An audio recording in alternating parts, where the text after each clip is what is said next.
नमस्कार साथियों, स्वागत है आपका हमारे यूट्यूब चैनल पर। और हम देखते हैं हिंदी नेट सेट अध्ययन। आज नहीं, पहले से हम देख रहे हैं क्या भूलू क्या याद करूँ आत्मकथा। और इसके 18 भाग जो है अपलोड किए हुए हैं सफलतापूर्वक। और आज 19वां भाग बनने जा रहा है। इस पे इसमें जो है हमने लेखक जो है 400 रुपये की जो उधार किताबें श्री कृष्ण को लेकर देता है, लेकिन श्री कृष्ण जो है वह किताबें खोलकर भी नहीं देखता, वैसे की वैसे सजाए हुए अलमारी में रखता है। यहाँ तक हमने कल देखा था और इसके आगे का भाग आप देखेंगे।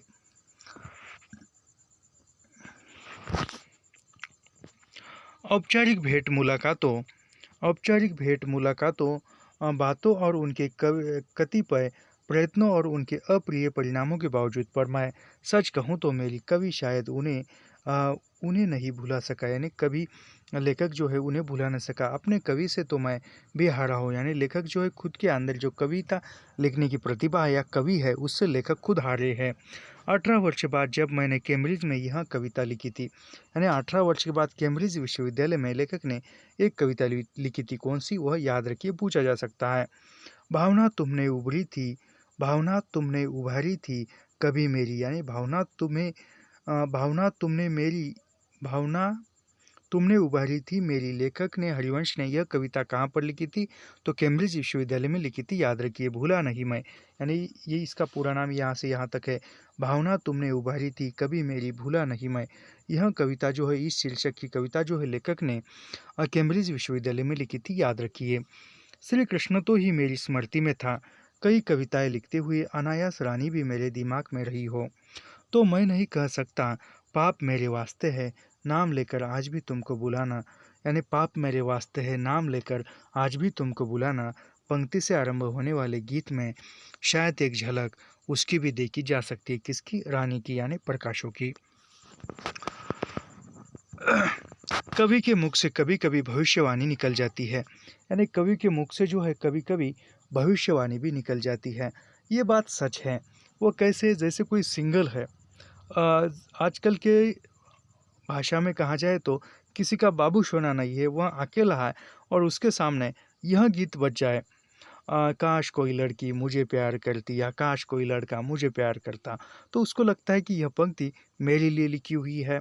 और ये गीत है, वो काफ़ी प्रेरणादायी गीत है। मैं प्रेरणादायी मानता हूँ, आप कौन सा भी मान सकते हो उसको। एक ऐसा गीत है, जब भी आप कभी दुख में हो, तकलीफ में हो, आपको लगता है कि मेरा टेंशन, मेरा तकलीफ, मेरा दर्द दुनिया में सबसे बढ़कर है और मुझसे बढ़कर और किसी को दुखी नहीं है, तब वह गीत आप ज़रूर सुनना। पुराना गीत है लेकिन काफ़ी अच्छा है। वह गीत की दो पंक्तियाँ ऐसी है: दुनिया में कितना गम है, मेरा गम कितना कम है, लोगों का गम देखा तो मैं अपना गम भूल गया, सुख दुख ये संगम है, मेरा गम कितना कम है। काफ़ी अच्छा गीत है। जब भी कभी आपको लगे कि मैं सबसे दुखी हूँ, तब यह गीत आप ज़रूर सुनिएगा। चलिए आगे बढ़ते हैं। यहाँ पर ये पंक्तियाँ लिखी हुई लेखक ने: जानता हूँ मैं कि तुमको ज़िंदगी की मुश्किलों ने तोड़ डाला। यानी मैं तुमको जानता हूँ कि तुमको ज़िंदगी की मुश्किलों ने तोड़ डाला है। काश मेरी लेखनी से ये पंक्तियाँ न उतरती। श्री कृष्ण में कुछ ऐसी दुर्बलताएं थी और किसी में नहीं होती कि वह अपनी ज़िंदगी को कभी आसान बना सका, लेकिन वह टूटा शायद न था। यानी वह ज़िंदगी को आसान न बना सका, लेकिन वो टूटा नहीं था, मजबूत था, लेकिन वो टूटा न था।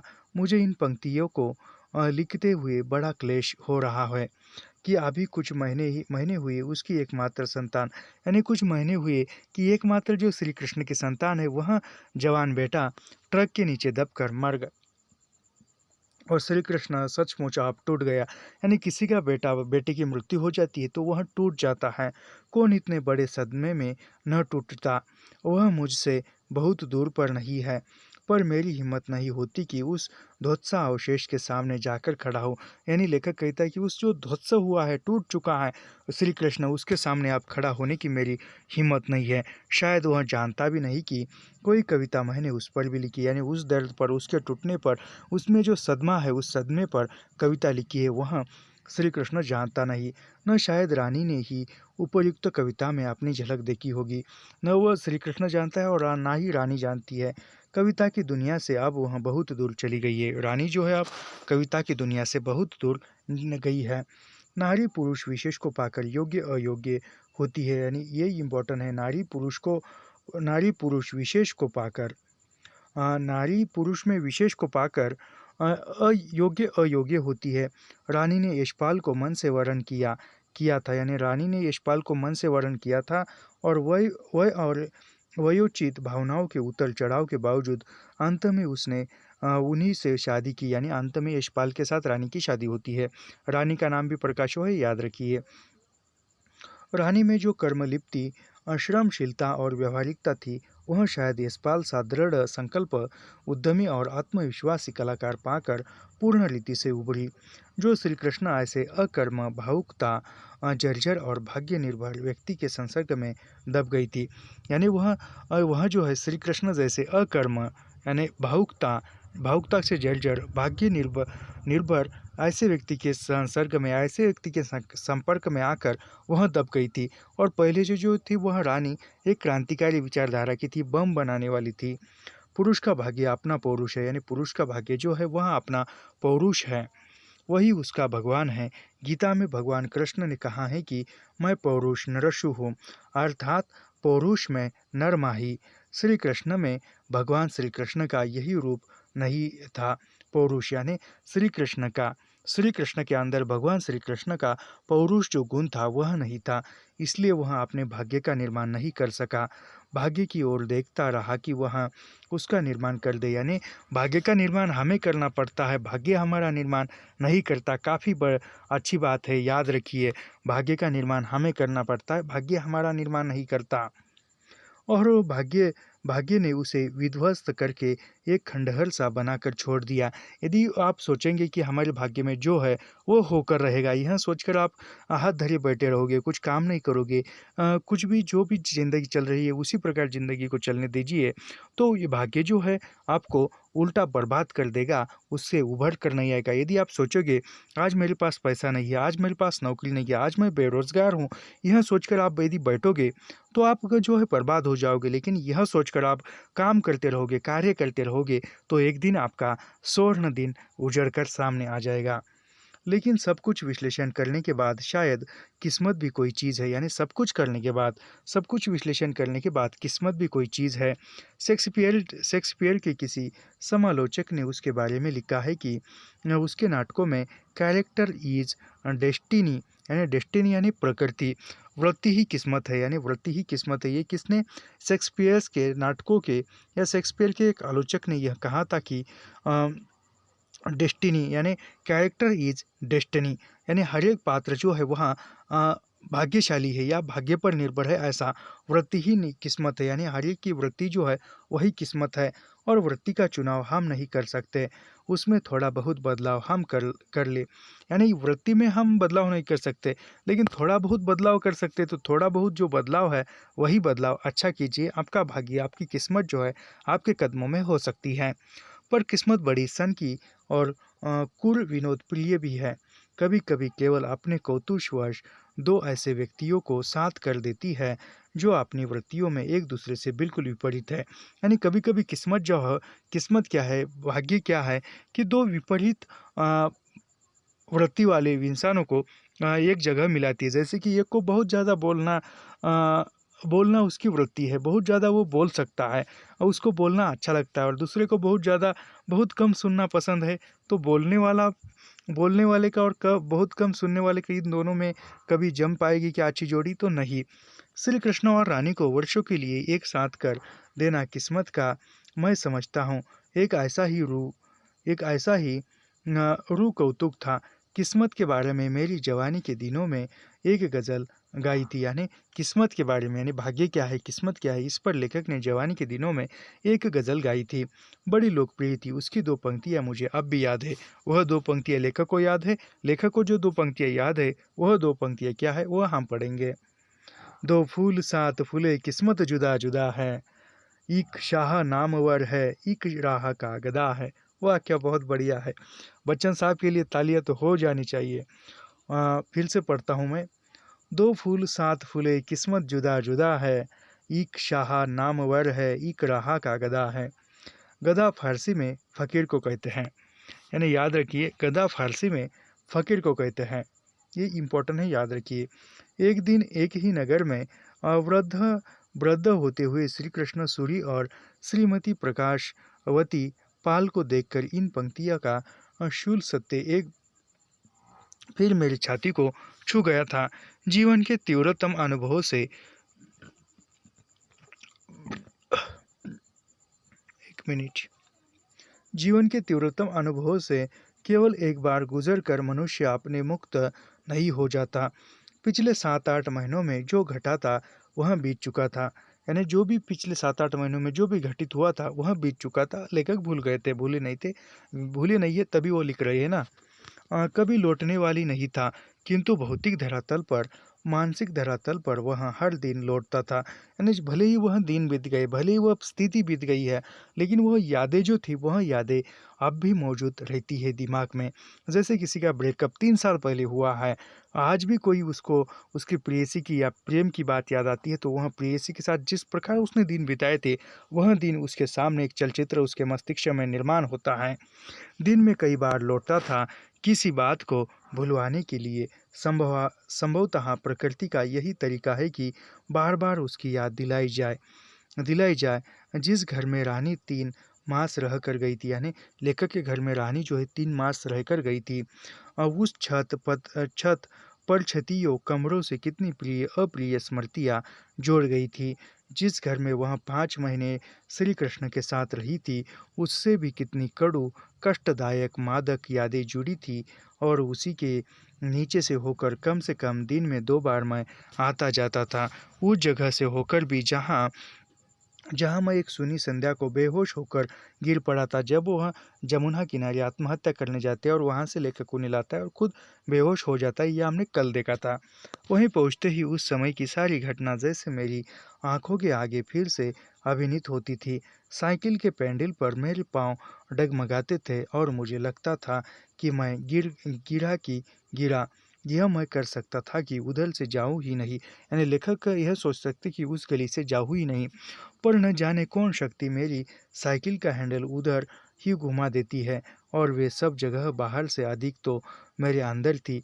उससे मैं किनारा कशी कर सकता था। अपने से भाग के कोई कहाँ जा सकता है, यानी इंसान जो है दूसरों से भाग सकता है, किसी जगह से भाग सकता है, लेकिन खुद से खुद को भागा नहीं जा सकता। यह मैं उस वक्त भी जानता था कि उसको और उसने संबंध को बार बार याद कर बार बार भोग कर जीकर ही उनसे छुटकारा पाया जा सकता है। घटनाएं तो अपना मूल्य ले गई, उसकी यादें भी अपना मूल्य उगा गया उगाहेगी, यानी जो घटना है वह तो अपना मूल्य ले गई या, लेकिन अभी उसकी जो यादें हैं वह भी उसका मूल्य निकालेगी। जैसे किसी भीषण तूफान के बाद कोई बाहर निकले, यानी भीषण तूफान के बाद कोई बाहर निकले यह देखने को कि क्या टूटा क्या फूटा, क्या उजड़ गया, क्या बच रहा है, वैसे ही मैं भी निकला। यानी बहुत बड़ा तूफान आया है और वो तूफान शांत होने के बाद कोई घर से बाहर निकलता है कि आंगन में रखी हुई वस्तु ये क्या क्या टूट गई है, क्या क्या फूट गई है, क्या उजड़ गया है।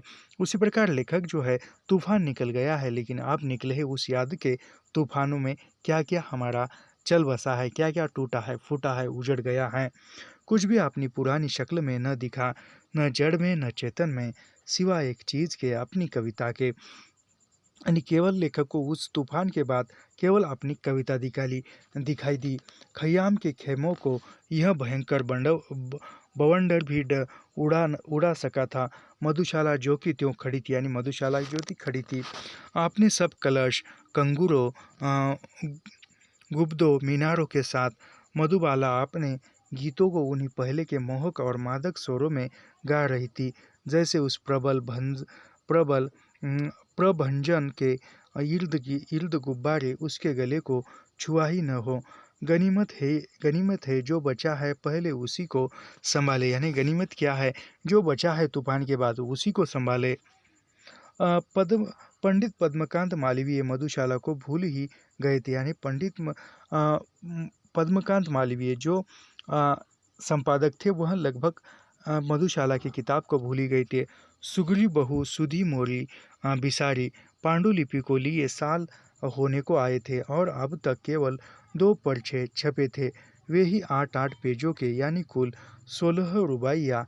इस गति से तो 8 बरस से ऊपर लगेंगे, और धीरज मुझे आप 8 दिन के लिए भी नहीं था। मेरे मन में एक आशंका उठी। मालवीय जी ने अपनी रुबाइयों का संग्रह रुबाइयाते पद्य के नाम से निकाला था। शायद डर के मारे वे मेरी मधुशाला को प्रतियोगिता में नहीं लाना चाहते। यानी लेखक को लगता था कि जो पंडित मालवीय है उन्होंने अपना एक कविता संग्रह, एक पद्य संग्रह निकाला था। उसका नाम क्या है? रुबाइयाते पद्य। रुबाइयाते पद्य ये किसका है? तो पंडित पद्मकांत मालवीय का ग्रंथ है, और वह मधुशाला को इसकी प्रतियोगिता में न निकालते थे, ऐसा लेखक को लगता था। कम से कम निकाला था। शायद डर के मारे वे मेरी मधुशाला को प्रतियोगिता में नहीं लाना चाहते थे। कम से कम जब तक उनकी किताब न बिक जाए। मैं गलत भी हो सकता हूँ। संभव है मालवीय जी की प्रेस संबंधी कठिनाइयाँ वास्तविक रही हो, पर अब मुझे अपनी कविता की अपेक्षा अथवा उसके प्रति उदासीनता सह्य नहीं थी। यानी जो भी धीरज था वह खत्म हो चुका था, खासकर जब उसके लिए मेरी कविता के प्रेमी बेकरार हो रहे थे। मैंने गयू चाचा बाबू रामनामा प्रसाद एडवोकेट हाई कोर्ट से राय ली। यानी वकील, यानी लेखक ने वो मधुशाला जो किताब जो छप नहीं रही थी उसके बारे में कहाँ से राय ली? गयू चाचा बाबू रामनामा प्रसाद एडवोकेट हाई कोर्ट से राय ली। लिखत पढ़त में कुछ था नहीं। उन्होंने अभ्युदय प्रेस को मेरे वकील की हैसियत से एक नोटिस दे दी। यानी वह पंडित पद्मकांत मालवीय जो है वह अभ्युदय प्रेस के मालिक थे, और वह ये था, और अभ्युदय प्रेस के एक वकील की हैसियत जरिए नोटिस भेज दी, जिसका सार यह था कि साल भर से आप मेरे मुवक्किल की पांडुलिपि लेकर रखे हैं और छापने में टाल मटोल कर रहे हैं, जिससे उसकी आर्थिक हानि हो रही है। आप अगर 1 सप्ताह के अंदर मधुशाला प्रकाशित न कर दी जाएगी तो मेरे मुवक्किल को यह अधिकार होगा कि वह अपनी पुस्तक किसी दूसरे प्रकाशक को दे दे या स्वयं प्रकाशित कर दे। ये वकील के जरिए नोटिस भेज दी। गप्पू चाचा ने मुझे यह सलाह दी कि अब ऐसा प्रबंध करना चाहिए कि जिस दिन नोटिस की तारीख खत्म होती हो उसके दूसरे दिन किताब बाजार में आ जाए। यानी जिस दिन नोटिस की तारीख खत्म हो जाए उसके दूसरे दिन ही किताब बाजार में आ जाए। कोई नया प्रकाशक मेरी पुस्तक लेकर इतनी जल्द बाजार में नहीं ला सकता था। अपनी पुस्तकों का प्रकाशन मैं सोए नहीं होना चाहता था। यानी लेखक खुद की पुस्तक का खुद प्रकाशक नहीं होना चाहते थे। लेखक का स्वयं प्रकाशक होना मैं उस समय भी गलत समझता था, आज भी समझता हूँ। यानी खुद की पुस्तक खुद प्रकाशित करना लेखक तब भी गलत समझते थे और आज भी समझते हैं। पर इस परिस्थिति में स्वयं प्रकाशक बनने के अतिरिक्त कोई चारा न था। उन दिनों कागज उधार किस्तों पर मिल जाता था। यानी उस समय में, तत्कालीन समय में कागज जो है उधार किस्तों पर, जैसे फाइनेंस जो होता है उसी तरह पर मिलता था। छपाई भी होती थी। मैंने तय किया कि आपसे रात वाली ट्यूशन से जो रुपया मिलेंगे वे कागज छपाई की किस्तों पर जाएंगे, छोटे से छोटे साइज में, और केवल 1000 प्रतियां छापने की योजना बनाई। यानी लेखक ने 1000 प्रतियां छापने की योजना बनाई।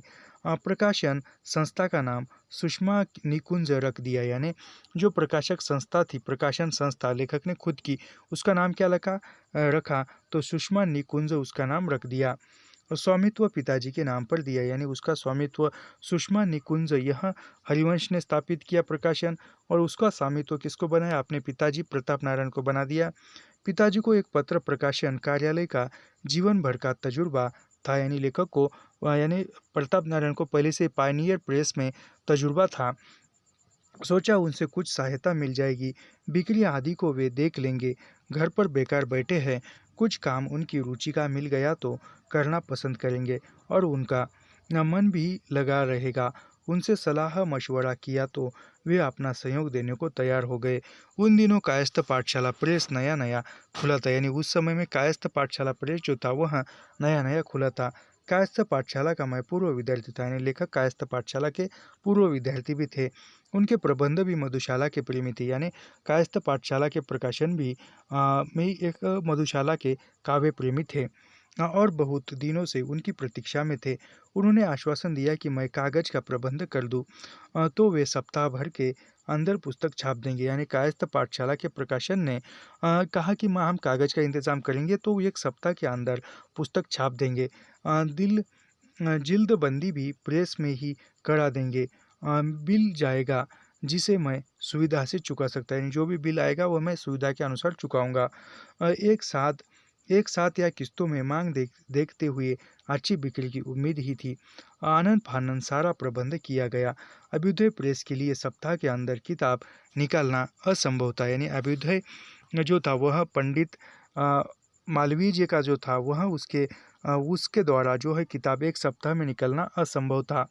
मालवीय जी ने समझा यह मेरा मधुशाला जल्दी प्रकाशित कराने का हथकंडा था, लेकिन जिस दिन मेरी नोटिस की तारीख खत्म हुई उसके दूसरे दिन ही मधुशाला छपकर तैयार थी। यानी जिस दिन नोटिस की तारीख खत्म हुई उसके दूसरे दिन ही मधुशाला की कृति जो है वह छपकर तैयार थी। पॉकेट साइज में मूल्य 1 रुपया मात्र और आकार में सबसे पॉकेट में पहुंचने योग्य, यानी सबसे प्रथम उसका मधुशाला की जो मूल्य कीमत थी वह 1 रुपया थी, और उसकी किताब की साइज कैसी थी, जो हर एक के जेब में पॉकेट में रखने योग्य थी। मैंने प्रयाग में कुछ पुस्तक विक्रेताओं को खबर कर दी थी। उससे अन्य स्थानीय और कतिपय बाहर के विक्रेताओं को खबर लगी। विक्रेताओं के लिए 1/3 कमीशन था, यानी जो विक्रेता थे किताब की उसको 1/3 कमीशन मिलता था। मेरे लिए यह सुखद आश्चर्य था कि बहुत बड़ी संख्या में किताबें प्रेस से नगद दाम देकर उठवा ली गई, यानी बहुत सारी मधुशाला की जो किताबें थी प्रेस से नगद पैसे देकर ले गए। प्रेस प्रबंधक ने छपाई का चार्ज काटकर कुछ रुपए मुझे ही दिए, जिससे कागज के दाम चुकाने में आसानी हुई।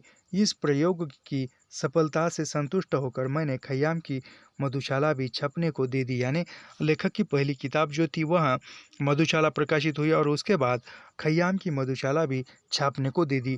वह भी पॉकेट साइज में अप्रैल में छप गई, यानी वह भी जो खयाम की रुबाई आई वह जो किताब थी वह भी एक पॉकेट साइज में छप गई, जो पॉकेट यानी हर एक के पॉकेट में रख सके। विक्रेताओं के थोक अथवा पाठकों के खुदरा जैसे भी ऑर्डर आते, पिताजी उससे संबंध सारा काम देखते।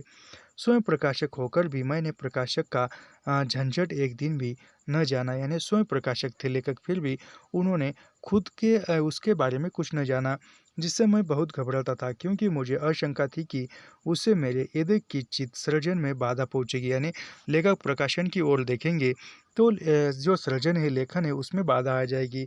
अर्जक और व्यवसायी का समन्वय मैं अपने में नहीं कर सकता था। बहुतों ने सफलतापूर्वक किया है। मुझे उनसे ईर्ष्या है, यानी लेखक कहते हैं कि जो लिखते हैं और बेचते हैं मुझे उनसे ईर्ष्या है।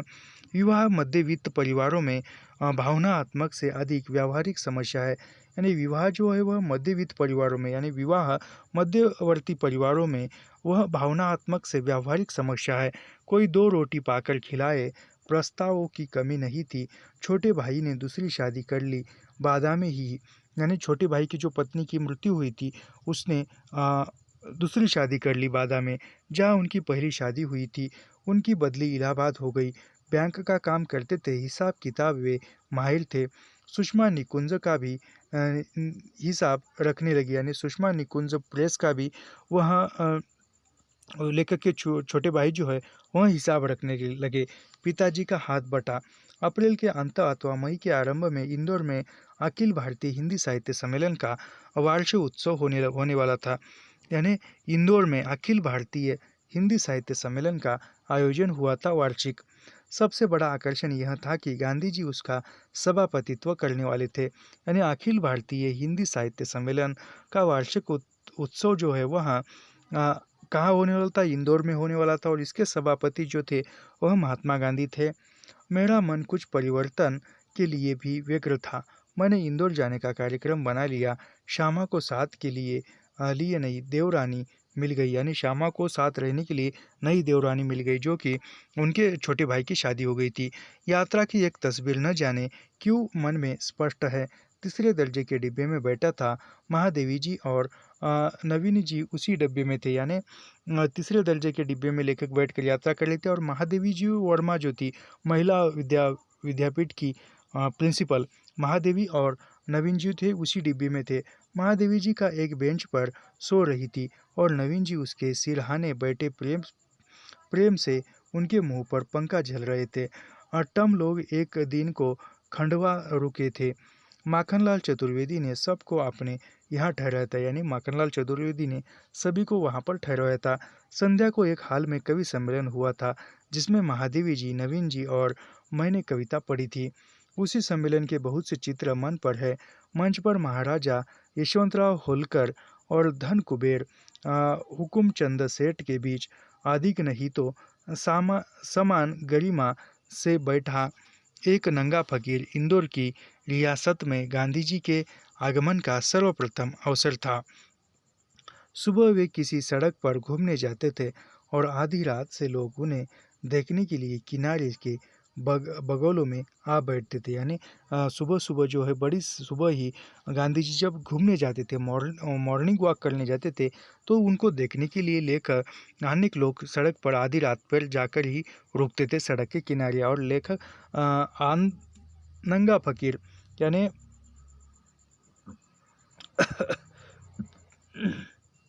इंदौर में गांधी जी की वह पहली यात्रा थी, पहली बार गए थे। सम्मेलन के किसी सत्र में पंडित राम नरेश त्रिपाठी ने ग्राम गीतों के महत्व की ओर ध्यान आकर्षित किया। शायद गांधी जी भी उनमें मौजूद थे। त्रिपाठी जी ने हिरनी हिरनी हिरना वाला गीत सुनाया था। यानी उस सम्मेलन में जो राम नरेश त्रिपाठी थे उन्होंने कौन सा गीत सुनाया था, तो हिरनी हिरना गीत सुनाया था। पर उनको गाना नहीं आता था। ग्राम गीत गांव की लय ध्वनि में न गाया जाए, केवल पढ़कर सुना दिया जाए तो उसकी हत्या हो जाती है। यानी ग्राम गीत जो है वह लोक ग्राम की भाषा में न गाकर सुनाया जाए या पढ़कर सुनाया जाए तो उसकी हत्या हो सकती है। त्रिपाठी जी ने उस मार्मिक गीत की हत्या की थी। उस दिन मैं सभा में उपस्थित था। मेरे तो जी में आग रहा था कि उछल कर मंच पर पहुंच जाओ और स्वयं गाकर सुनाओ उसे। वह गीत टेढ़ ग्रामीण लय स्वर में गाया जाए तो दिल को हिला सकता है। मैंने उसी किसी ग्रामीण स्त्री से सुना था और हूबहू शायद उसी की धुन में आज भी गा सकता हूँ। ग्राम गीत ग्राम वातावरण की भी अपेक्षा करते हैं। यानी ग्राम गीत जो है ग्राम वातावरण की अपेक्षा करते हैं। शहर में जैसे उसका कंठ पूरी तरह खुल नहीं पाता। उसी वर्ष पंडित दुलारी लाल भार्गव को दुलारी दोहावली पर प्रथम देव पुरस्कार मिला था। यानी उसी वर्ष में जो दुलारी लाल भार्गव है उनको दुलारी दोहावली पर प्रथम देव पुरस्कार मिला था। उस समय के पुरस्कारों में धनराशि की दृष्टि से वह सबसे बड़ा पुरस्कार मिला था। 2000 रुपये का मंगला प्रसाद पारितोषिक पुरस्कार 1200 रुपये का था। यानी मंगला प्रसाद पारितोषिक जो था, पुरस्कार जो था वह 1200 रुपये का था। दुलारी लाल जी अपनी एक तस्वीर कोट टाई में छपाकर सम्मेलन में वितरण करने के लिए ले गए थे। उसके नीचे छपा था हिंदी के प्रथम नोबेल पुरस्कार देव पुरस्कार विजेता महाकवि पंडित दुलारी लाल भार्गव। यानी नोबेल पुरस्कार को ही देव पुरस्कार कहा जाता है, याद रखिए। जहाँ साहित्यकार लोग ठहर आए गए थे वहाँ हंसी मजाक चुहल व्यंग का भी खूब खुला वातावरण था। किसी ने वितरण से पूर्व भार्गव जी का संदूक खोलकर तस्वीरों का बंडल निकाल लिया था और भार्गव जी का खूब मजाक उड़ाया गया था। विशेष स्मृति कवि सम्मेलन की है। शायद महादेवी जी ने सभानेत्री का आसन ग्रहण किया था। पिछले वर्ष दिल्ली में तो उन्होंने किया ही था। कानपुर से खड़ी बोली में कवित्व लिखने वाले कवियों का एक पूरा दल आया था।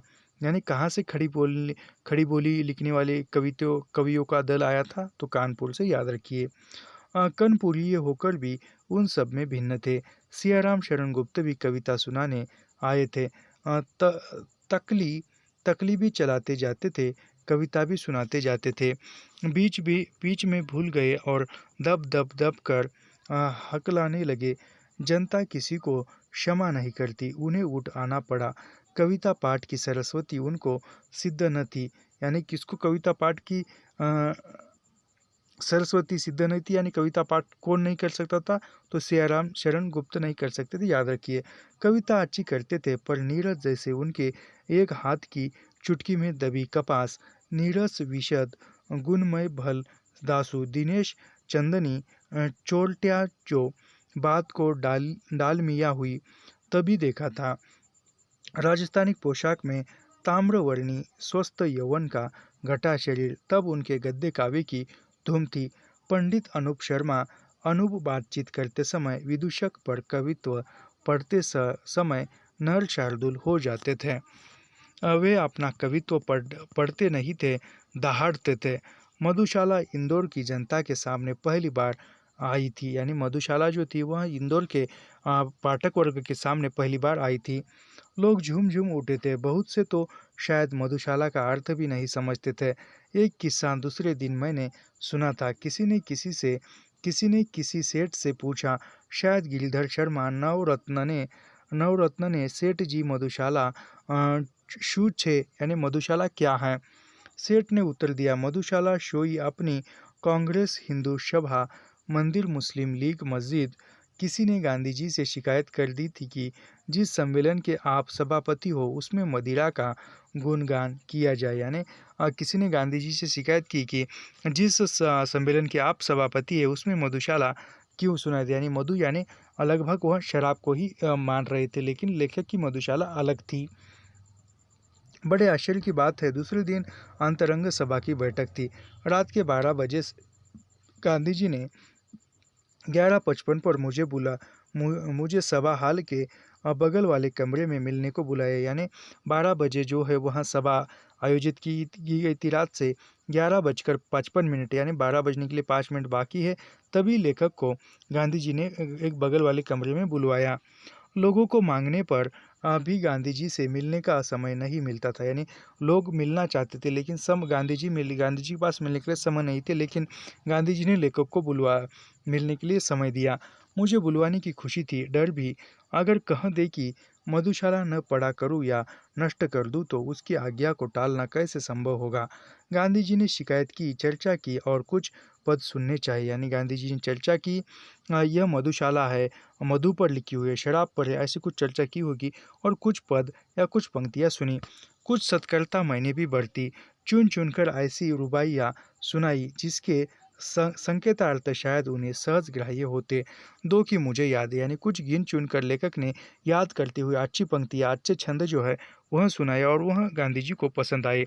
उसकी कुछ दो ही पद जो है यहाँ पर दिए हुए जो लेखक को लिखते समय याद है। मदिरालय जाने को घर से चलता है पीने वाला, किस पद से जाऊं असमंजस में है वह भोला भाला, अलग अलग पथ बतलाते सब पर मैं यह बतलाता हूँ, राह पकड़ तू एक चला चल पा जाएगा मधुशाला। ये शायद गद्य शैली में गाने का प्रयास हम बाद में करेंगे। अगला है, मुसलमान ओ हिंदू है दो एक मगर उसका प्याला, यानी हिंदू मुसलमान है फिर भी उसका पीने का प्याला एक है। एक मगर उसका मदिरालय एक मगर उसकी हाला, दोनों रहते एक न जब एक तक मंदिर मस्जिद में गजाते, बैर बढ़ाते मंदिर मस्जिद मेल कराती मधुशाला, यानी मंदिर मस्जिद जो है बैर कराते हैं, एक दूसरे को अलग कराते हैं, लेकिन मधुशाला जो है वह हिंदू मुस्लिम को एकता दिखाती है। हम इसको गाने का प्रयास करेंगे, उतना अच्छा गला नहीं है, आवाज़ नहीं है, फिर भी एक प्रयास करने में क्या जाता है।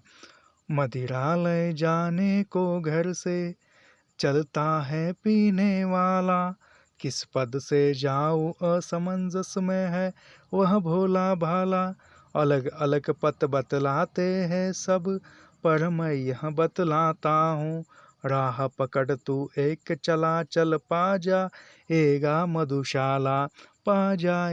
मधुशाला, मुसलमान वो हिंदू है दो एक मगर उसका प्याला, एक मगर उसका मदिरालय एक मगर उसकी हाला, दोनों रहते एक न जब तक मंदिर मस्जिद में जाते, बैर बड़ा थे मंदिर मस्जिद मेल कराती मधुशाला, मदिरा ले जाने को घर से चलता है पीने वाला। खैर एक छोटा सा प्रयास था गाने का, उतना अच्छा गला नहीं है या मैं गायक नहीं हूँ। आगे बढ़ते हैं। आप बताइए कि यह गाने की जो पंक्तियाँ थी किस प्रकार आपको लगी, कमेंट बॉक्स में बताइए। जिसमें तो मदिरा का गुण गान नहीं, उससे यह सुन और उसके द्वारा बख्शा जाकर मैं भागा, उनको भी समय नहीं था।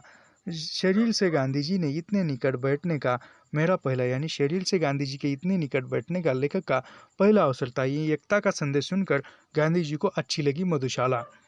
लोगों ने मेरी मधुशाला के पद पद पर हर्ष प्रकट कर वहाँ वहाँ करके ताली बजा बजा करके मुझे सिर पर उठा लिया था। पर जब मैं अपने कमरे में आया तो मेरा मन बड़ा उदास हो गया। कविता पाठ के बाद उदासी का यह अनुभव मुझे अब भी होता है। बहुतों के साथ होने के बाद अकेले होने पर मेरा अकेलापन मुझे अखरने लगता है। यानी बहुतों के साथ बहुत है, लेकिन लेखक के अंदर जो अकेलापन है वह आखरता है।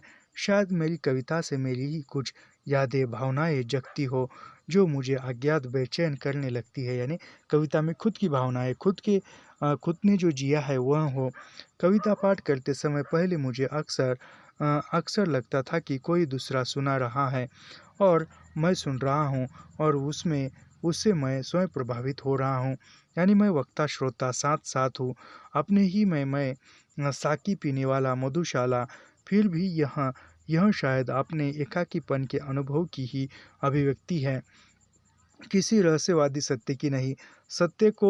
सत्य हो भी तो यह मेरे चेतन का नहीं। कविता में चेतन केवल एक स्तर पर काम करता है। यानी कविता में चेतन मन जो है केवल एक स्तर पर काम करता है। उसके अवचेतन अति चेतन में भी स्तर होते हैं। किसी दिन अपने जीवन की तीव्र अनुभूति को अभिव्यक्त करने की विवशता से मैंने अनायास लेखनी उठा ली होगी। अभिव्यक्ति से जो मुझे राहत मिली होगी उसी से मुझे समय समय पर लिखते रहने का प्रेरित किया होगा। यानी जो भी दुख है, तकलीफ है, लिखने के बाद एक अभिव्यक्ति लिखने के बाद एक मन हल्का हुआ, अच्छा लगा, और वह बार बार लिखने के बाद मन को हल्का करने के लिए, मन का तान तनाव कम करने के लिए लेखक लिखते गए, और उसी से लिखने का अभ्यास होता गया, और वहाँ से लेखक लिखने के लिए प्रेरित हो गए हो। हरिवंश जैसे लोग सहज भाव से अपना सुख दुख अपने सगे संबंधियों से कहने लगते हैं। कहेहू ते कछु कछु दुख घटी हो, यानी कहने से कुछ दुख जो है घट जाता है, कम होता है। वैसे ही संभवतः सगे संबंधियों के अभाव में या उनके प्रति अविश्वास से मैं अपना सुख दुख कागज से कहने लगा। यानी कोई सगे संबंधी से न कहकर सगे संबंधी के रूप में लेखक ने कागज को माना और पेन से लिखते गए और कागज को कहने लगे। इसी प्रक्रिया का अटूट विकास मधुशाला या मधुबाला के गीतों में देखता हूँ। मेरे स्वाध्याय और अभ्यास से मेरी अभिव्यक्ति में निखार आया हो। पर मधुशाला और मधुबाला के गीत मेरे उतने ही निजी थे जितनी मेरी पहली रचनाएं, यानी जितनी पहली रचनाएं निजी थी उतनी मधुबाला और मधुशाला के जो गीत थे वह निजी थे। जिस जगह प्रतिक्रिया से मेरे कुछ निकटस्थ मित्रों ने उन्हें कविता कहा होगा, उसी जगह प्रतिक्रिया से मेरे मन में उन्हें प्रकाश में लाने की बात उठी होगी।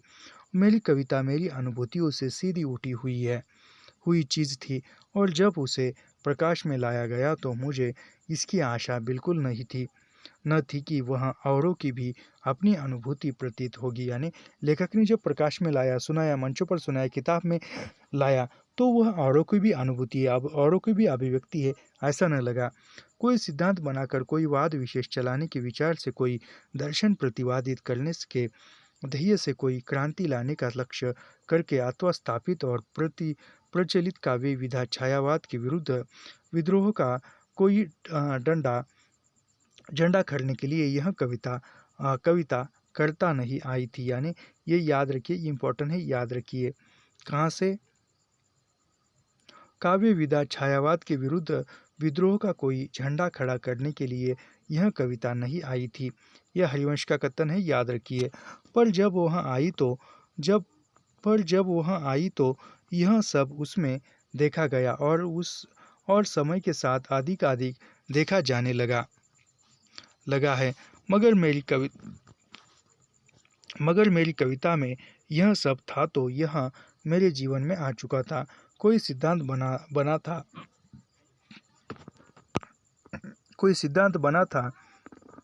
बना था तो जीवन में किसी बात का आभास हुआ था, तो जीवन में कोई क्रांति की गई थी, तो जीवन में और अगर अभिव्यक्ति की किसी नई विधा ने जन्म लिया था, तो जीवन में कुछ ऐसे परिवर्तन आ चुका था कि वह पुरानी विधा में व्यक्त नहीं हो सकता था। मेरी कविता को जो हलावादी नाम उसके प्रकट होते ही दिया गया, यानी कविता प्रकट हुई लेखक की तभी उसको हलावादी नाम दिया गया, याद रखिए।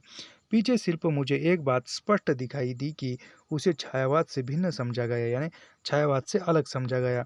मूलतः छायावाद यदि साहित्यिक विधा थी या बना दी गई या घोषित कर दी गई थी, तो मेरी कविता जीवनवाद थी, जिसे भोगे जीवन की सीधी अभिव्यक्ति और जीने भोगने में आए परिवर्तन के अनुरूप परिवर्तित। वही संक्षेप में उसकी नवीनता थी। नवीनता का स्वागत भी होता है, विरोध भी होता है, यानी जो कोई नवीनता है उस नवीनता का स्वागत भी होता है, कोई स्वागत करता है, कोई उसका विरोध करता है। मैंने अपने किसी मित्र को, शायद गिरिजा कुमार माथुर को, कभी लिखा था कि छायावाद के किले पर पहला गोला मधुशाला के आंगन से फेंका गया था, यानी छायावाद के आंगन में मधुशाला से ही पहला गोला फेंका गया था, यानी मधुशाला से ही छायावाद जो है वह पीछे हटने लगा था। उसे किले पर फेंकने के लक्ष्य से नहीं, बल्कि यदि उसी रूपक को आगे ले चले तो मधुशाला के निवासी मधुपाइयों की गोला फेंकने की आंतरिक अनिवार्य क्रीड़ा प्रवृत्ति से, इसलिए उससे कृति तो हो गई मगर बगैर क्रांति की घोषणा किए, यानी कृति हो गई लेकिन बगैर क्रांति की घोषणा हो गई। न मैंने कभी कहा, न मुझे कभी कहने की आवश्यकता हुई कि मैं छायावाद का विरोध करने के लिए खड़ा हुआ। न ही लेखक को किसने कहा, न ही लेखक ने खुद को कहा कि मैं छायावाद का विरोध करने खड़ा हूँ। कलह और सृजन के विरोध घोषित करने की ज़रूरत नहीं होती, क्योंकि कला की एकमात्र दुनिया ऐसी है कि जहाँ बिना संहार किए निर्माण करना संभव है। ये इम्पोर्टेंट कथन है, याद रखिए। कला और सृजन के विरोध घोषित करने की जरूरत नहीं होती। ये स्थापना और तर्क में पूछा जाने वाला कथन है। कला और सृजन के विरोध को विरोध घोषित करने की जरूरत नहीं होती, क्योंकि कला की एकमात्र दुनिया ऐसी है कि जहाँ बिना संहार किए निर्माण करना संभव है। यहाँ का संहार ही वास्तव में सशक्त सृजन है। नया सशक्त सृजन अपने आप ही जीर्ण शीर्ण काल मुक्त पुरातन की अनुपयोगिता आवश्यकता सिद्ध करता आता है, और यह सब तो मैं आज ही कर रहा हूँ। शायद से 1935-36 वर्ष पूर्व में एकमात्र अपने उर के उद्धरों को प्रस्तुत करने की व्यवस्था से आगे आया था, और मुझे इसकी तृण मात्र परवाह या चिंता नहीं थी। उसके प्रति लोगों की प्रतिक्रिया क्या होगी अथवा उसके परिणाम क्या होंगे। मधुशाला की परोडी उसके प्रथम पाठ के साथ ही आरंभ हो गई। दिसंबर 1933 में, जिस दिन मैंने काशी हिंदू विश्वविद्यालय के शिवाजी हॉल में मधुशाला सुनाई, यानी सबसे प्रथम लेखक ने मधुशाला का काव्य पाठ कहाँ पर किया, मधुशाला कहाँ पर सुनाई, तो काशी हिंदू विश्वविद्यालय के शिवाजी हॉल में सुनाई, जो 1933 में। उसके दूसरे दिन ही प्रोफेसर मनोरंजन प्रसाद ने उसके कई पदों की परोडी लिख डाली थी, और दूसरे दिन मेरे कविता पाठ के बीच सुनाई थी। सरस्वती में प्रकाशित 10 रुबाइयाँ देखकर ही हिंदी पत्र पत्रिकाओं में टिप्पणियाँ अथवा परोडियाँ लिखी जाने लगी थी, यानी सरस्वती पत्रिका में मधुशाला के 10 रुबाइयाँ छपी थी, और वह 10 रुबाइयाँ देखकर ही पत्र पत्रिकाओं में मधुशाला की टिप्पणियाँ आने लगी थी। कवि सम्मेलनों में सुनाई जाने लगी थी। पुस्तक प्रकाशन के बाद और बढ़ी पटना का योगी रामवृक्ष शर्मा बेनीपुरी के संपादकत्व में प्रति सप्ताह मधुशाला के विरुद्ध कुछ न कुछ लिखा करता था, यानी याद रखिए पटना से निकलने वाला पत्र था योगी, यानी पटना से निकलने वाला पत्र योगी था। वहाँ पर रामवृक्ष शर्मा, यानी रामवृक्ष बेनीपुरी कहते हैं हम, लेकिन उनका पूरा नाम क्या था, तो रामवृक्ष शर्मा बेनीपुरी जो संपादन करते थे योगी पत्रिका का, और उस योगी पत्रिका में मधुशाला के विरुद्ध में कुछ न कुछ लिखा जाता था। सीधे उत्तर तो मैंने न दिया था, पर हाला मधुबाला शीर्षक कविता में एक पद मैंने लिखा था, जिसका संकेत पटना के योगी के प्रति ही था। यानी लेखक ने उस मधुशाला के विरुद्ध में जो योगी पत्रिका में लिखा जाता था, उस पर उत्तर देने के लिए लेखक ने मधुबाला शीर्षक कविता में एक पद लिखा था। वह उस योगी पत्रिका का प्रति ही था। वह पद क्या है, यहाँ पढ़ेंगे। अरे वक्र भुवों वालो योगी, दिखला मत मुझको वह मरुस्थल, जिसमें जाकर खो जाएगी मेरी द्रुत गति, मेरी धनिकल। है ठीक अगर तेरा कहना, मैं और चलूँगी इटलाकर, संदेहों में क्या व्यर्थ पड़ूँ, मेरा तो है विश्वास अटल। मैं जिस जड़ मरु में पहुँचूँगी, कर दूँगी उसको जीवनमय उल्लास चपल, उन्माद तरल, प्रतिपल पागल मेरा परिचय। बेनीपुरी ने तो यहाँ तक धमकी दी थी कि अगर बच्चन बिहार में पाँव रखेगा तो मैं उसको गोली मार दूंगा। यानी रामवृक्ष बेनीपुरी ने ये हरिवंश राय को ऐसी धमकी दी थी कि अगर तुम बिहार में पाँव रखेगे तो मैं तुमको गोली मार दूंगा। कुछ महीने बाद मुजफ्फरपुर से मेरे लिए एक कवि सम्मेलन का निमंत्रण आया। यानी कुछ ही समय बाद जो थे मुजफ्फर जो थे वह हरिवंश के लिए काव्य सम्मेलन का निमंत्रण आया। श्यामा ने कहा, बिहार न जाओ, बेनीपुरी तुमका गोली मार देगी है। यानी मुजफ्फर जो है वहाँ बिहार में पड़ता है, और वहाँ श्यामा ने कहा कि तुम वहाँ मत जाओ बिहार में, कि वहाँ पर बेनीपुरी जो है तुमको गोली मार देंगे। मैंने उसे जवाब दिया कि अगर बेनीपुरी हमका गोली मार देई है तो मधुशाला अमर हो ही जाए। यानी लेखक ने, हरिवंश ने कहा कि यदि सच में रामवृक्ष बेनीपुरी ने मुझे बिहार में जाने के बाद गोली मार दी तो मधुशाला जो है वह अमर हो जाएगी। मैं मुजफ्फर गया था, पर वहाँ गोली मारने के लिए बेनीपुरी नहीं थे। यानी लेखक मुजफ्फर में गए और लेखक वहाँ पर गोली मारने के लिए ये बेनीपुरी नहीं थे। बात को तो बेनीपुरी मेरे बड़े अच्छे मित्र हो गए। यानी बाद में बेनीपुरी लेखक के अच्छे खासे मित्र हो गए। अक्षोदय में मधुशाला के विरुद्ध जो लेखादि निकले उनको समझा जा सकता है। यानी अक्षोदय पत्रिका में भी मधुशाला के विरुद्ध में कुछ लेख निकले थे, छपे थे। न निकलते तभी आश्चर्य होता। श्यामा नहीं चाहती थी कि मैं किसी को किसी तरह की सफाई या उत्तर दूँ। मैं सब कविता लिखता जाऊँ। यानी श्यामा कहती थी कि मैं किसी को उत्तर या प्रतिक्रिया न दूँ, मैं सिर्फ कविता लिखते जाऊँ। मुक्त जी ने कुछ लेखों के विरुद्ध लेखनी उठाई तो मैंने उनको रोका। जहाँ एक और मधुशाला का विरोध था, वहाँ दूसरी ओर उसका स्वागत भी था। यानी एक और मधुशाला का स्वागत हो रहा था तो एक और जो है विरोध हो रहा था।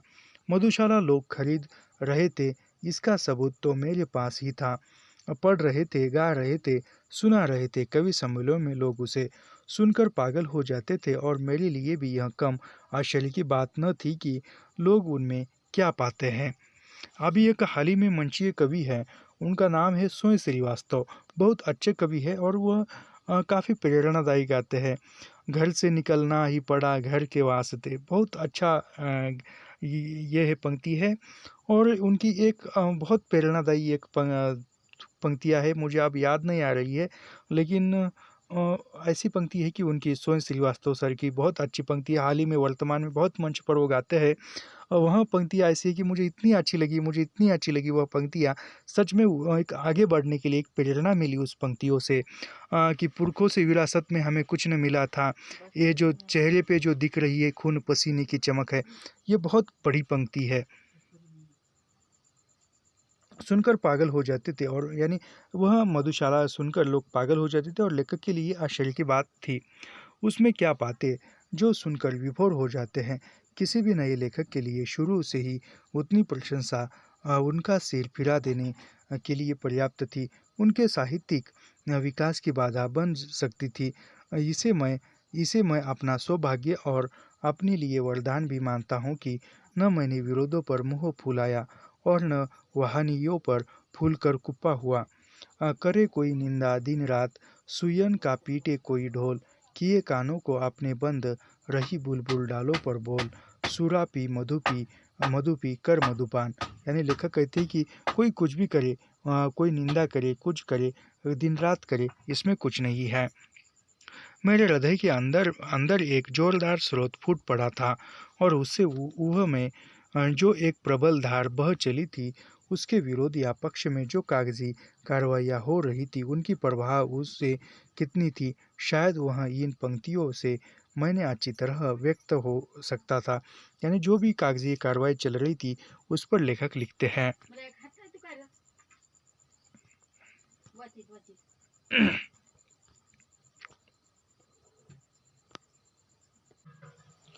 यानी वो कागजी कार्रवाई पर लेखक लिखते हैं, हूँ आज प्रवाहित मैं ऐसे, जैसे कवि के हृदय द्वार, तुम रोक नहीं सकते मुझको, कर नहीं सकोगे मुझे पार, यह अपनी कागज की नावें तट पर बांधो, आगे न बढ़ो, हे ये तुम्हें डुबा देगी गलकर, हे श्वेत केश धर कर न धार, बह सकता जो मेरी गति से, पा सकता बह मेरा आश्रय, उल्लास चपल उन्माद तरल, प्रतिपल पागल मेरा परिचय।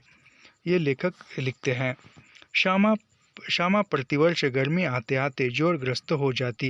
यानी प्रतिवर्ष श्यामा जो है वह गर्मी का मौसम आते ही ज्वर से यानी ताप से ये हो जाती, बुखार चढ़ जाता था और उसका बुखार तभी टूटता था जब जाड़ा अपने आने लगता है। यानी उसका बुखार कब कम होने लगता जब जाड़ा आ जाए। सुबह प्राय वह ज्वर मुक्त होती और जैसे जैसे दिन चढ़ने लगता उसका बुखार धीमे धीमे बढ़ने लगता है। यानी जैसे जैसे धूप बढ़ती जाए वैसे वैसे उसका बुखार बढ़ता था।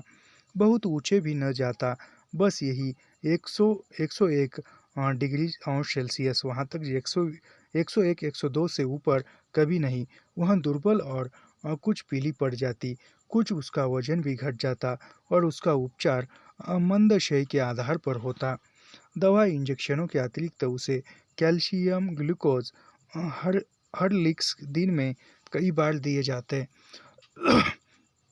और उसे पूर्व विश्राम लेने और खुली हवा में रहने को कहा जाता। फेफड़ा उसका प्राय साफ समझा जाता। उसे खांसी न आती तो क्षय के मरीजों के बुखार के साथ अनिवार्य रूप से जुड़ी रहती। इस तरह उसका क्षय एक प्रकार का अर्धवक्षय था और इलाहाबाद के अच्छे से अच्छे डॉक्टरों के लिए भी एक रहस्य बना हुआ था। बीके मुखर्जी के लिए भी, जो उन दिनों क्षय के सबसे बड़े डॉक्टर समझे जाते थे। यानी क्या भूलूं क्या याद करूं आत्मकथा में क्षय रोग के सबसे बड़े डॉक्टर का नाम क्या आया है, तो बीके मुखर्जी आया है, याद रखिए, पूछा जा सकता है। गर्मी पड़ने लगती तो एक प्रकार की आशंका मेरे मन में समा जाती और हर साल श्यामा का स्वास्थ्य जो रूप लेता वह सिद्ध कर देता कि मेरी शंका निर्धार नहीं है। यानी लेखक जो कहते थे कि गर्मी आने पर लेखक के मन में शंका, यानी कुछ कहीं श्यामा जो है कहीं निकल न जाए, कहीं मुझसे छूट न जाए। यह बीमारी उपचार सुधार ऋतु परिवर्तन की तरह प्रतिवर्ष क्रमानुसार घटित होते रहते। इंदौर जाते समय भी कुछ आशंका में मैंने अपने मन में लेकर गया था और लौटते समय उसके लिए अपने को तैयार करके आया था, जिसका सामना मुझे हर वर्ष करना होता था। पर रास्ते में मेरी ही तबीयत खराब हो गई। यानी रास्ते में लेखक की तबीयत खराब हो गई और बुखार में भरा। मैं अपने घर उतरा। मेरी आशंका के विपरीत श्यामा स्वस्थ दिखी। यानी लेखक ने सोचा था कि श्यामा बीमार होगी, ये होगी, लेकिन लेखक खुद ही बीमार हुई और श्यामा जो थी वह स्वस्थ दिखाई दी। और मैंने उससे मजाक किया, ज्वार इस बार तुम्हारा बुखार मैंने अपने ऊपर ले लिया। यानी ज्वार, यानी लेखक ने मजाक में कहा हरिवंश ने श्यामा को कि ज्वार इस बार तुम्हारा बुखार मैंने ले लिया। मैं समझता था कि श्यामा इस पर मुस्कुरा देगी, पर वह गंभीर हो गई और मैं अपनी बीमारी को दुलारने वालों में न था। यानी दुलारती उस बीमारी को पाले रहने में न थे। सच कहूँ तो मैं अपनी बीमारियों के प्रति प्राय निर्मम था। शायद मैंने गांधी जी के ही लेख में कहीं पढ़ा था, बीमार होना अपराध है। हमें जो शरीर दिया गया है उसे हम स्वस्थ न रख सके तो हम अपराधी तो है ही। मैं इस तर्क को कुछ और आगे ले गया। यानी गांधी जी कहते थे, यहाँ पर गांधी जी का एक लेख पढ़ा था और उसमें गांधी जी ने कहा था, क्या कहा था, कि बीमार होना अपराध है, यानी बीमार होना अपराध है। हमें जो शरीर दिया है उस शरीर को हम स्वस्थ न रख सके तो हम अपराधी है। ऐसे वो गांधी जी के लेख में लिखा था। अपराधी को दंड देना चाहिए। मुझे जब कभी छोटी मोटी बीमारी होती, जुकाम बुखार, खांसी, सिर दर्द, तो मैं खाट पर न लेटता और भी अपने से काम लेता। मुझे भरे भुट्टे बुखार में अपनी रात की ट्यूशनों पर जाने की याद है, यानी लेखक को बुखार रहता, फिर भी लेखक रात के ट्यूशन लेने के लिए जाते थे, यह याद है, लिखते हैं। बुखार की गर्मी और तेज़ी में तो मैं और जोश से पढ़ाता। मजबूरी करके अपनी रोटी कमाने वाले को बीमार पड़ने का क्या अधिकार है। ये कितना महत्वपूर्ण कथन है, याद रखिए। बुखार की गर्मी और तेज़ी में तो मैं और जोश से पढ़ाता। मजदूरी करके अपनी रोटी कमाने वाले को बीमार पड़ने का क्या अधिकार, यानी जो मजदूरी करके अपनी रोटी कमाता है उसको बीमार पड़ने का क्या अधिकार है। बीमारी अमीरों की हर हरमजुदगी है, यानी बीमारी जो है अमीरों की हम हरमजुदगी है। गरीबी को उसे अपने पीछे न लागना चाहिए, यानी गरीबों को उस बीमारी को पीछे न लागना चाहिए बीमारी को। लेकिन मैं तो ऊंचा बुखार मुझे सब तरह से असह्य, प्रेरक और प्रोत्साहक लगता। एक तरह की आग जिससे मेरी अनुभूतियों में ताप आता, जिसमें गल पीस कर मेरा हृदय ढलता। एक तरह की भट्टी जो मेरे विचार, भाव, कल्पनाओं को उबार देकर उच्छलित करती। यह तो मैं रही कहूँगा कि बुखार में अलबत्ता कर लिखता था, पर अगर मैं लिखना चाहता था तो बुखार मेरे लिए कोई बाधा नहीं बन सकता था, यानी लेखक लिखना चाहते थे तो बुखार जो है वह लिखने में या सृजन में बाधा नहीं बन सकती थी। हल्के बुखार में तो मेरे सब काम हस्त मालूम होते रहते, यानी हल्का बुखार रहता तो लेखक सभी काम करते। कोई मेरा बदन छूकर कभी कहता था कि तुम्हें तो बुखार है, तो मैं पट से जवाब देता था। कभी कभी उसे बुखार में भी काम करना पड़ता था, और जब वह बुखार होता था तो और अच्छी कहानियाँ लिखता था। बुखार में कम लिखने की मुझे याद नहीं, यानी लेखक बुखार में भी कम लिखते नहीं थे, ज़्यादा ही लिखते थे। वह कैसा बन पड़ा इसका निर्णय मैं न देना चाहूँगा। प्रसंगवश मुझे याद आ गया कि अपनी दो चट्टानों की दो सबसे बड़ी कविताएं सार्थ के नोबेल पुरस्कार ठुकरा देने पर, और दो चट्टानों अथवा सिसिफस बक्स हनुमान मैंने प्ल्यूरिसी में पढ़े पढ़े लिखी थी, यानी प्ल्यूरिसी में पढ़े पढ़े लिखी थी। और सार्त्र का नोबेल पुरस्कार ठुकरा देने पर लिखी थी, याद रखिए। बहरहाल जब मैं अपनी जवानी पर था, बीमारी मुझे पराजित न करती थी, यानी लेखक जवानी में थे तो बीमारी उसको हरा नहीं सकती थी। मैं ही अपनी जीत से बीमारी को पराजित कर देता था। बुखार आखिर कितने दिन चलता था। विश्राम तिवारी कहाँ करते थे, यानी विश्राम तिवारी करते कि मार के आगे भूत भागे। मैंने अपने प्रयोग से सिद्ध किया था कि काम के आगे बुखार भागे, यानी विश्राम तिवारी कहते थे कि मार के आगे भूत भागे, तो उसी लेके लेखक ने कहा था कि काम के आगे बुखार भागे, यानी काम करते रहिए जो तो बुखार की तरफ आपका ध्यान ही न जाएगा। यह बुखार मामूली न था, इसका संबंध उस तूफान से था जो पिछले 9 महीने से मुझे झकझकोर रहा था, और जो शांत होने से पूर्व सबसे अधिक विध्वंसक झटका मुझको दे गया। यानी यह बुखार भी तेजी के बुखार के जैसा था, यानी यह भी तपेदिक का बुखार था। स्कूल बंद था, ट्यूशनों पर मैं जाता था, उसकी आमदनी की मुझे ज़रूरत थी। किताबों की बिक्री अभी नियमित नहीं थी, कर्ज सिर पर चढ़े थे। बुखार 10 दिन चला, 20 दिन चला, महीने भर चला, 2 महीने चला, जुलाई आ गई। अब बुखार के साथ ट्यूशन पर ही जाना न होता, दिन भर स्कूल में पढ़ाना भी पड़ता। बुखार का नमूना वही, सुबह बिल्कुल नहीं, शाम को 101 102 के बीच। कमज़ोर दिन दिन बढ़ती गई, यानी कमज़ोरी जो है दिन दिन बढ़ती गई, यानी जिस प्रकार जो ज्वार की तरह ही उसका बीमार था। सुबह बिल्कुल नहीं था, जैसे जैसे गर्मी तप बढ़ती, जैसे जैसे सूरज तपता, धूप बढ़ती, वैसे वैसे बुखार भी बढ़ जाता था। खांसी दवा शौकिया दवा बाटू एक होम्योपैथिक की कर लिया था। कभी कभी सोचता क्या मुझे तपेदिक हो गया है, हो गया तो एलोपैथिक का इलाज सो अपने बूते के बाहर है। क्या उस समय मेरी जीवा पर सरस्वती बैठी थी जब मैंने कहा था कि श्यामा का बुखार मैं लेने जा रहा हूँ, बैठी हो तो ये कितना अच्छा है। क्योंकि क्या मैं बीमार हूँ इसलिए श्यामा स्वस्थ है, जिसने पिछले 6 वर्षों से इन महीनों में जोर मुक्त नहीं जानी। यानी पिछले 6 वर्षों से श्यामा जो है इस मौसम में यानी गर्मी के मौसम में जोर मुक्त नहीं है। पर श्यामा को मेरी बीमारी भीतर ही भीतर खाई जा रही थी। यानी श्यामा को पता चल गया कि इसको कौन सी बीमारी है।